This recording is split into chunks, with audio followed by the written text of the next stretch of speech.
Ooh, I love climbing technical sections and steps on an e-bike. It's so much fun, it's so challenging.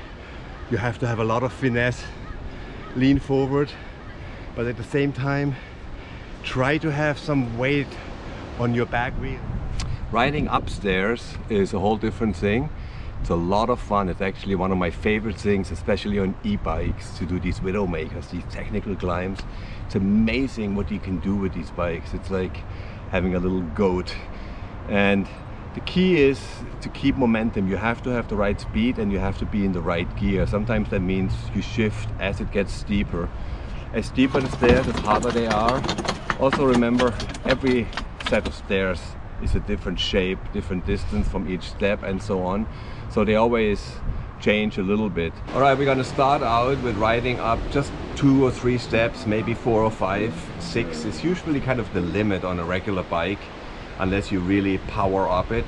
And you know, you wanna approach the stairs, you know, you lift your front wheel slightly up, or unweighted at least in the front, and as soon as the front wheel is on its way up, you shift your weight forward and you keep pedaling. Make sure your back wheel doesn't just slam into the staircase. You know, you want to be smooth, and therefore I really recommend to run bigger tires, full suspension bike, and a tubeless setup, so you want flat. And the right tire pressure is really important, because ultimately when you climb you need to have that traction, nice knobbies, and the right tire pressure, not too low and not too high. Alright, riding uphill is a whole different thing. It can be really fun, it can be rewarding, it can be challenging. It's definitely a lot easier on an e-bike, and that's what I really like the e-bike for these technical climbs, to ride upstairs, and the sky really is the limit. It's definitely easier if you clipped in, or maybe as I do it, halfway ray. I actually clip in only with my leading foot, and on my rear foot I have a flat pedal and a flat shoe, and it's kind of the best of both worlds, and I really like that setup, but then again I'm a bit weird.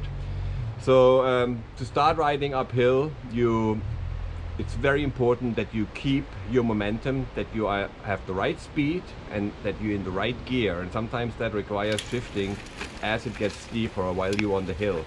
You know, I lean far forward with my head over my handlebars, and I often sit on the tip of my seat.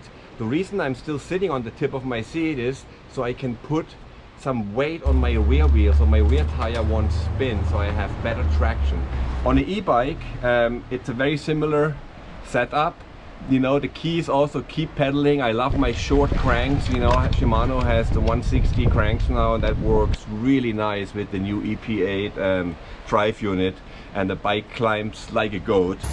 And when you climb on an e-bike, it's very important that you have a really precise line for your front wheel, that you find the way. You know, you have to steer really precisely, you know, so you don't hit rocks and you don't lose your momentum.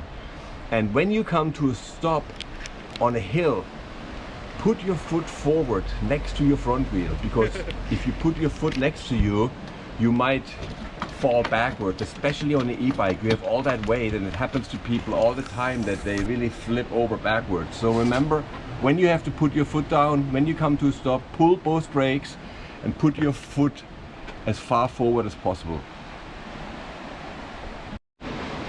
So from the stairs you can take this into natural terrain, and when you ride like a steep technical climb terrain, the biggest difference to stairs is it's uneven and irregular, not like stairs which are all the same.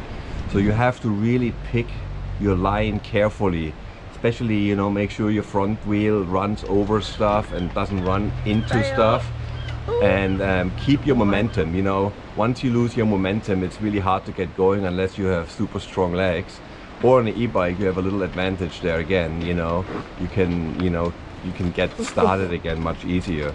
So lean slightly forward, sit on the tip of your saddle, and keep pedaling. You know, make gear adjustments along the way, and remember, sometimes it's easier to ride over an obstacle than around it.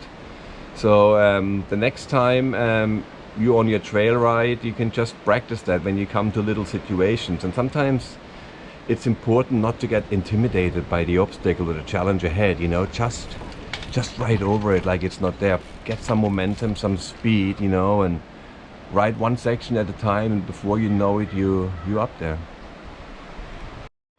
All right, this is it for this episode of Tips and Tricks with Hans Ray, and make sure if you have any questions or comments, leave them below.